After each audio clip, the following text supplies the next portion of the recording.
അടിച്ചൊതുക്കപ്പെട്ടിരുന്ന ആ ജനതയ്ക്ക് നാം അനുഗ്രഹിച്ച കിഴക്കും പടിഞ്ഞാറുമുള്ള ഭൂപ്രദേശങ്ങൾ നാം അവകാശപ്പെടുത്തിക്കൊടുക്കുകയും ചെയ്തു.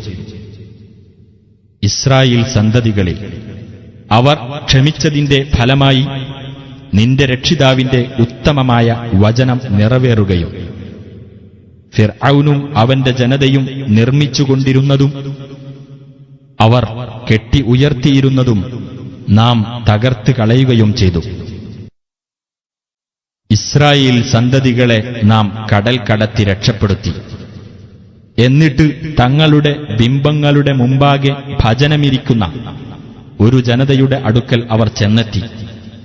അവർ പറഞ്ഞു, ഹേ മൂസ, ഇവർക്ക് ദൈവങ്ങളുള്ളതുപോലെ ഞങ്ങൾക്കും ഒരു ദൈവത്തെ നീ ഏർപ്പെടുത്തിത്തരണം. അദ്ദേഹം പറഞ്ഞു, തീർച്ചയായും നിങ്ങൾ വിവരമില്ലാത്ത ഒരു ജനവിഭാഗമാകുന്നു. തീർച്ചയായും ഈ കൂട്ടർ എന്തൊന്നിൽ നിലകൊള്ളുന്നുവോ അത് നശിപ്പിക്കപ്പെടുന്നതാണ്. അവർ പ്രവർത്തിച്ചുകൊണ്ടിരിക്കുന്നതെല്ലാം നിഷ്ഫലവുമാകുന്നു. അദ്ദേഹം പറഞ്ഞു, അല്ലാഹു അല്ലാത്തവരെയാണോ ഞാൻ നിങ്ങൾക്ക് ദൈവമായി അന്വേഷിക്കേണ്ടത്? അവനാകട്ടെ നിങ്ങളെ ലോകരിൽ വെച്ച് ഉത്കൃഷ്ടരാക്കിയിരിക്കുകയാണ്. നിങ്ങൾക്ക് കടുത്ത ശിക്ഷ അനുഭവിപ്പിക്കുകയും നിങ്ങളുടെ ആൺമക്കളെ കൊന്നൊടുക്കുകയും നിങ്ങളുടെ സ്ത്രീകളെ ജീവിക്കാൻ വിടുകയും ചെയ്തുകൊണ്ടിരുന്ന ഫിർഔന്റെ കൂട്ടരിൽ നിന്ന് നിങ്ങളെ നാം രക്ഷപ്പെടുത്തിയ സന്ദർഭം നിങ്ങൾ ഓർക്കുക. നിങ്ങളുടെ രക്ഷിതാവിങ്കിൽ നിന്നുള്ള ഒരു കടുത്ത പരീക്ഷണമാണ് അതിലുണ്ടായിരുന്നത്.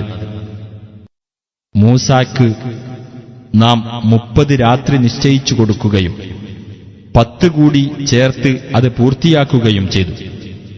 അങ്ങനെ അദ്ദേഹത്തിന്റെ രക്ഷിതാവ് നിശ്ചയിച്ച 40 രാത്രിയുടെ സമയപരിധി പൂർത്തിയായി. മൂസ തന്റെ സഹോദരനായ ഹാറൂനോട് പറഞ്ഞു, എന്റെ ജനതയുടെ കാര്യത്തിൽ നീ എന്റെ പ്രാതിനിധ്യം വഹിക്കുകയും നല്ലത് പ്രവർത്തിക്കുകയും കുഴപ്പക്കാരുടെ മാർഗം പിന്തുടരാതിരിക്കുകയും ചെയ്യുക. നമ്മുടെ നിശ്ചിത സമയത്തിന് മൂസ വരികയും അദ്ദേഹത്തിന്റെ രക്ഷിതാവ് അദ്ദേഹത്തോട് സംസാരിക്കുകയും ചെയ്തപ്പോൾ മൂസ പറഞ്ഞു, എന്റെ രക്ഷിതാവേ, നിന്നെ എനിക്കൊന്ന് കാണിച്ചു തരൂ, ഞാൻ നിന്നെയൊന്ന് നോക്കിക്കാണട്ടെ. അല്ലാഹു പറഞ്ഞു, നീ എന്നെ കാണുകയില്ല തന്നെ. എന്നാൽ നീ ആ മലയിലേക്ക് നോക്കൂ, അത് അതിന്റെ സ്ഥാനത്ത് ഉറച്ചുനിന്നാൽ വഴിയെ നിനക്കെന്നെ കാണാം. അങ്ങനെ അദ്ദേഹത്തിന്റെ രക്ഷിതാവ് പർവ്വതത്തിന് വെളിപ്പെട്ടപ്പോൾ അതിനെ അവൻ പൊടിയാക്കി. മൂസ ബോധരഹിതനായി വീഴുകയും ചെയ്തു. എന്നിട്ട് അദ്ദേഹത്തിന് ബോധം വന്നപ്പോൾ അദ്ദേഹം പറഞ്ഞു, നീ എത്ര പരിശുദ്ധൻ! ഞാൻ നിന്നിലേക്ക് ഖേദിച്ചു മടങ്ങിയിരിക്കുന്നു. ഞാൻ വിശ്വാസികളിൽ ഒന്നാമനാകുന്നു.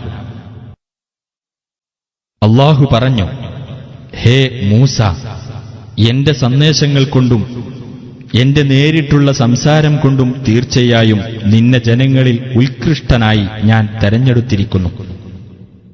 അതിനാൽ ഞാൻ നിനക്ക് നൽകിയത് സ്വീകരിക്കുകയും നന്ദിയുള്ളവരുടെ കൂട്ടത്തിലായിരിക്കുകയും ചെയ്യുക. എല്ലാ കാര്യത്തെപ്പറ്റിയും നാം മൂസാക്ക് പലകകളിൽ എഴുതിക്കൊടുക്കുകയും ചെയ്തു. അതായത് സതുപദേശവും എല്ലാ കാര്യത്തെപ്പറ്റിയുള്ള വിശദീകരണവും. നാം പറഞ്ഞു, അവയെ മുറുകെ പിടിക്കുകയും അവയിലെ വളരെ നല്ല കാര്യങ്ങൾ സ്വീകരിക്കാൻ നിന്റെ ജനതയോട് കൽപ്പിക്കുകയും ചെയ്യുക. ധിക്കാരികളുടെ പാർപ്പിടം വഴിയെ ഞാൻ നിങ്ങൾക്ക് കാണിച്ചു തരുന്നതാണ്. ന്യായം കൂടാതെ ഭൂമിയിൽ അഹങ്കാരം നടിച്ചുകൊണ്ടിരിക്കുന്നവരെ എന്റെ ദൃഷ്ടാന്തങ്ങളിൽ നിന്ന് ഞാൻ തിരിച്ചുകളയുന്നതാണ്. എല്ലാ ദൃഷ്ടാന്തവും കണ്ടാലും അവരതിൽ വിശ്വസിക്കുകയില്ല. നേർമാർഗം കണ്ടാൽ അവർ അതിനെ മാർഗമായി സ്വീകരിക്കുകയില്ല. ദുർമാർഗം കണ്ടാൽ അവരത് മാർഗമായി സ്വീകരിക്കുകയും ചെയ്യും. നമ്മുടെ ദൃഷ്ടാന്തങ്ങൾ അവർ നിഷേധിച്ചു തള്ളുകയും അവയെപ്പറ്റി അവർ അശ്രദ്ധരായിരിക്കുകയും ചെയ്തതിന്റെ ഫലമാണിത്. നമ്മുടെ ദൃഷ്ടാന്തങ്ങളെയും പരലോകത്തെ കണ്ടുമുട്ടുന്നതിനെയും നിഷേധിച്ചു കളഞ്ഞവരാരോ അവരുടെ കർമ്മങ്ങൾ നിഷ്ഫലമായിരിക്കുന്നു. അവർ പ്രവർത്തിച്ചുകൊണ്ടിരുന്നതിന്റെ ഫലമല്ലാതെ അവർക്കു നൽകപ്പെടുമോ?